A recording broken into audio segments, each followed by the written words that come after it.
My heart is in the Highlands. My heart is not here. My heart is in the Highlands, a-chasing the deer, chasing the wild deer and following the roe. My heart is in the Highlands, wherever I go. This is Cowlas Cumann, or the Narrow Strait as it's known in English. And this is a Scottish red deer stag. Cervus elephas scoticus is its Latin name, and it is actually a subspecies of red deer that migrated to Scotland and Ireland sometime in the Stone Age. These deer are slightly smaller than their Western European cousins. Their smaller body size arises from what is known as insular dwarfism, when species evolve into a reduced physical state, driven by their habitat. This specific group of deer can be found near Achiltalbuie, the field of the blue-eyed boy, in the far northwest Highlands. In summer, their coats are lighter in colour. Although mostly red, they grow grey hair around the face and neck, which grows longer during the winter months.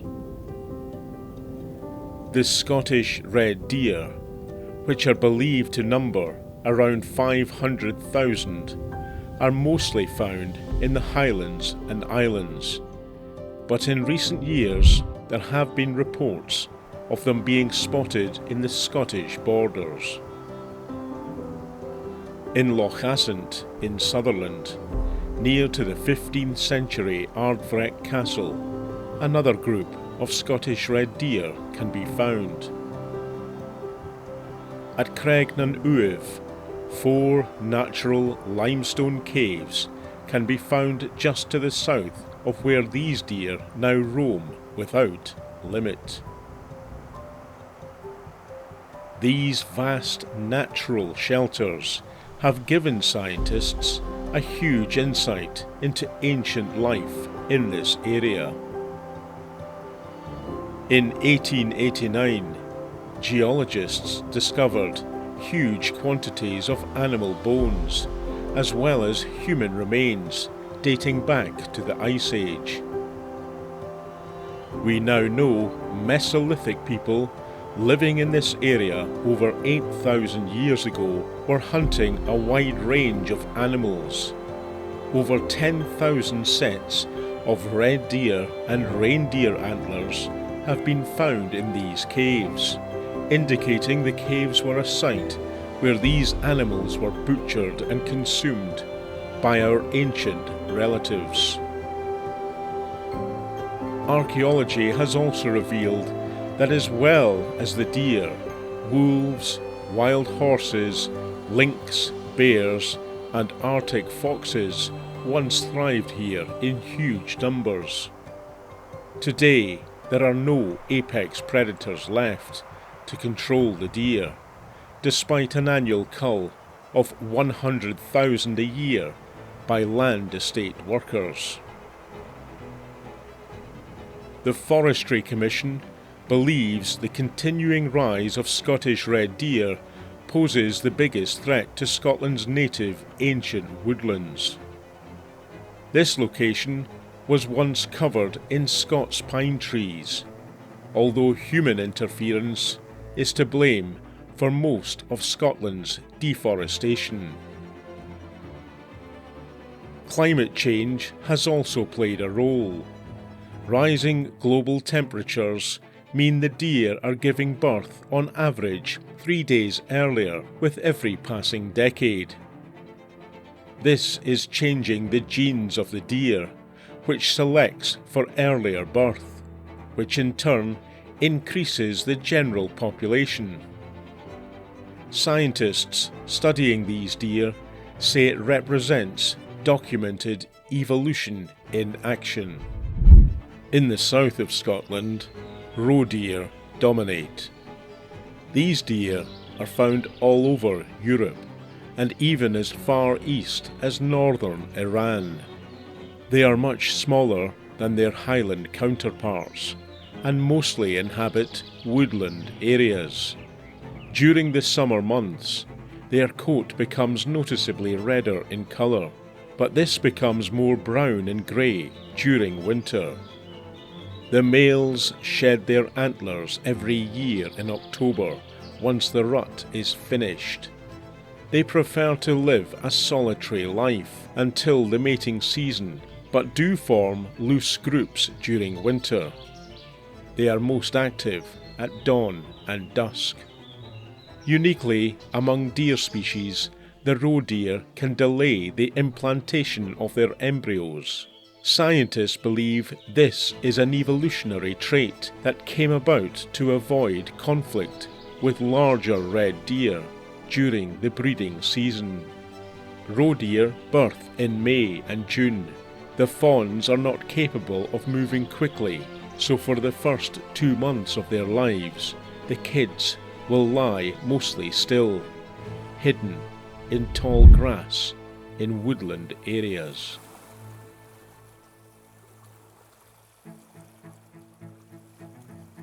Here at Applecross Bay, the Scottish red deer can be found in huge numbers. When the heat and the midges become too much for them, they can often be seen standing and even lying down in the cooling sea water.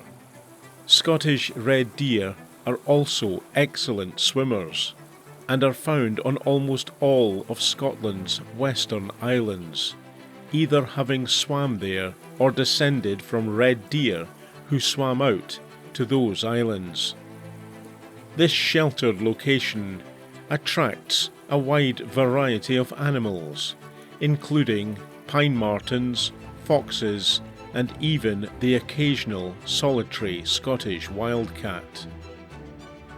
Little wonder then that this place was long known in Gaelic as An Cumrach, meaning the sanctuary.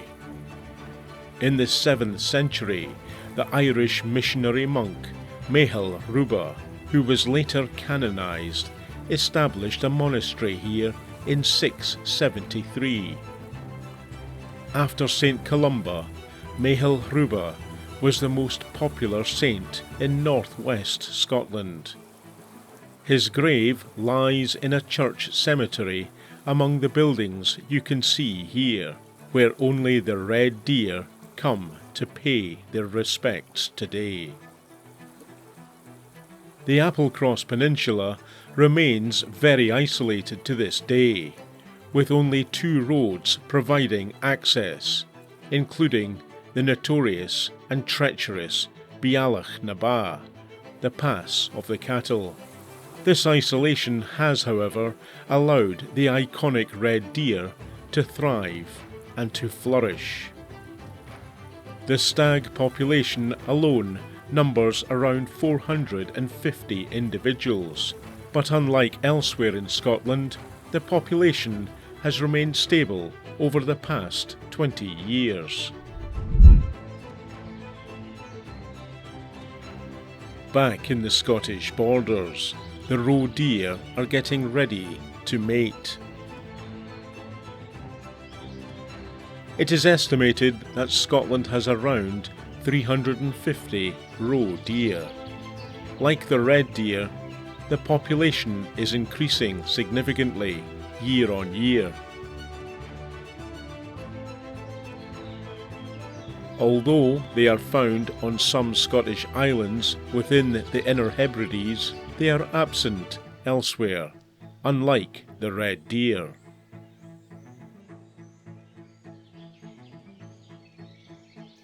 The roe rut, as it's known, the annual mating season, takes place between mid-July and mid-August. The male buck slowly approaches the doe to check whether she is in season and ready to mate.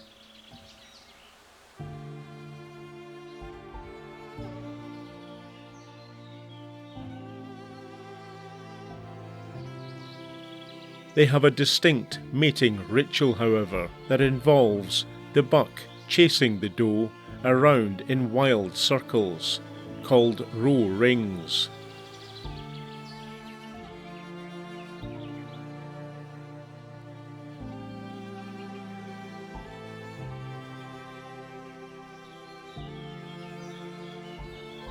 When in woodland areas, the buck and doe run in figure of eights around the trees. The process begins with the does attracting the bucks in with high-pitched piping vocalization calls. The bucks respond with a rasping bark.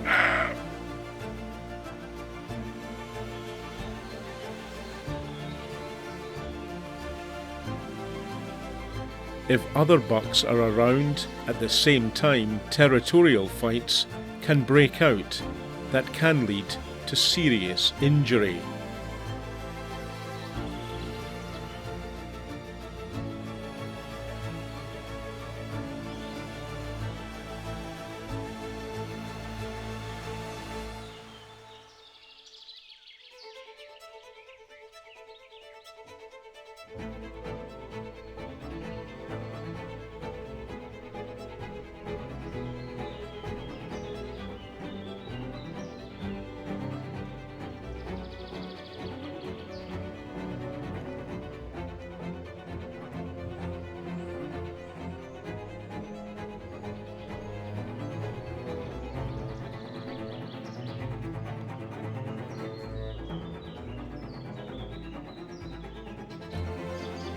Once settled, however, the buck continues to tentatively approach the doe, who leads the chase.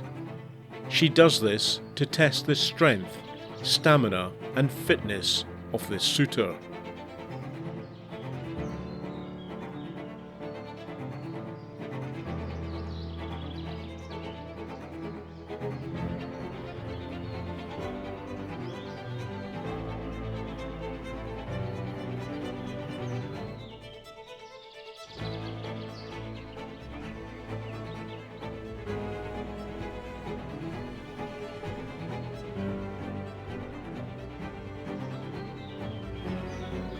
The buck will mount and mate with the doe 3 or even 4 times.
The unique biological adaptation of roe deer allows for the delayed implantation of the fertilized egg, which does not begin to develop in the doe's uterus until the following January.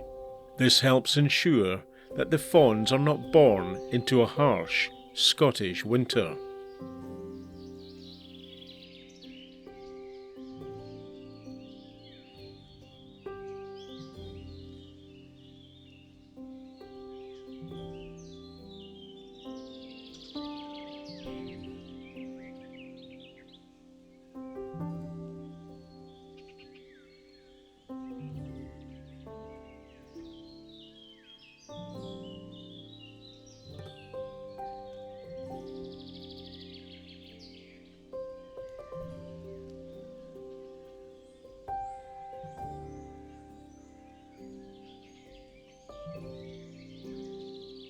Following the act of mating, a brief pause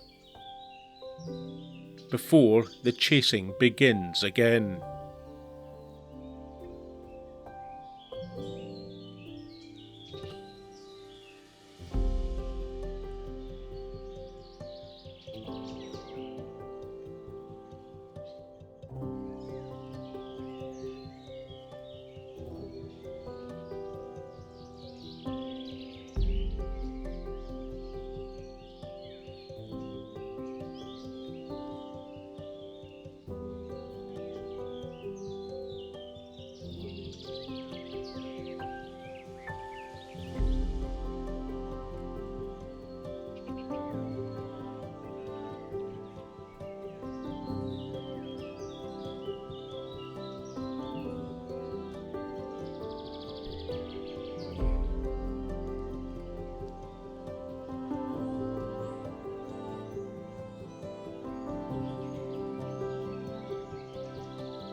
Back in Sutherland, this large group of red deer is heading south towards Inchnadanf. They know this area well, as the first red deer appeared here at the end of the last ice age, around 15,000 years ago. This large area, covering 54,356 hectares, has very few humans living in it, but estimated to have over 36,000 red deer, the largest wild animal in the UK. No one is allowed to hunt deer in Scotland without the express written permission of the landowner, but regular culls are necessary to help control the deer numbers and remove sick and injured animals from the herd. Unlike their smaller roe counterparts, the Scottish red deer rut begins in the autumn, where stags battle it out, often to the death, to secure a harem from rival males. Only the strongest and fittest stags will win out. Driven by huge amounts of testosterone, the males can be highly aggressive and will adopt aggressive stances and vocalize with deep roars and grunts at the slightest hint of a threat. For most of the year, stags and hinds live in segregated groups, only coming together during the mating season.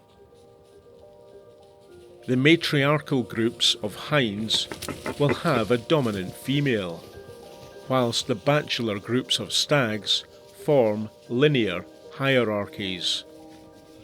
During the daytime, the red deer prefer the higher slopes, but at dusk and dawn they will descend down off the hills to feed. The large dominant stag can weigh up to 500 pounds and stand at 4.5 feet at the shoulder. In the wild, assuming they do not fall victim to the cull, they can live for up to 20 years. With a 15,000-year unbroken lineage, the Scottish red deer are here to stay.